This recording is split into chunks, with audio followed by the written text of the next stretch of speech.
BTV देख रहे सभी दर्शकों को नमस्कार। मैं सिमरनजीत कौर लेकर हाजिर हूँ day in the history.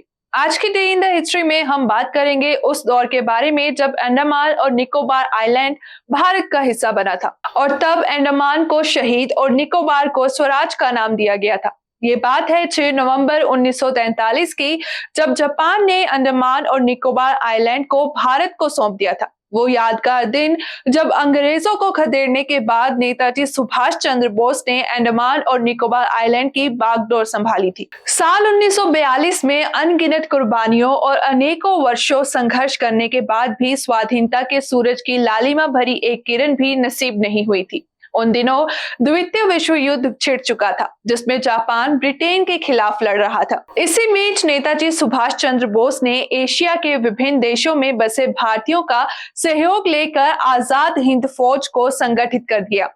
Andaman के द्वीपों में आजाद हिंद फौज जब देश की आजादी के लिए अंग्रेजों से लड़ रही थी, उसी समय जापानी सेना भी अंग्रेजों से लड़ते लड़ते 1942 में अंडमान निकोबार द्वीप समूह तक आ पहुंची, जिसने आजाद हिंद फौज के लिए संजीवनी बूटी का काम किया।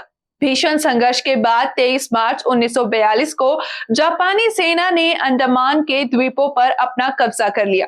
तब तक नेताजी सुभाष चंद्र बोस ने अंतरिम आजाद हिंद सरकार का गठन कर लिया था और जापानियों के साथ नेताजी के संबंध और भी ज्यादा मजबूत हो चुके थे, जिसके चलते नेताजी ने 25 अक्टूबर 1943 को अंग्रेजों की सरकार के खिलाफ युद्ध की घोषणा कर दी। वैश्विक परिदृश्य और नेताजी बोस के साथ बन चुके मधुर संबंधों का सुखद परिणाम ये हुआ कि 6 नवंबर 1943 को अंडमान निकोबार द्वीपों की कमान नेताजी की अंतरिम सरकार को सौंप दी गई और उस दिन अंडमान और निकोबार द्वीप भारत का हिस्सा बना और उस समय अंडमान को शहीद और निकोबार को स्वराज कहा गया। आखिरकार 30 दिसंबर 1943 का वो दिन भी आ गया जब स्वतंत्रता सेनानी और आजाद हिंद फौज के संस्थापक नेताजी सुभाष चंद्र बोस ने सबसे पहले स्वतंत्र भारत के अहम हिस्से अंडमान निकोबार द्वीप समूह में यूनियन जैक उतारकर भारत का राष्ट्र ध्वज यानी तिरंगा फहराया।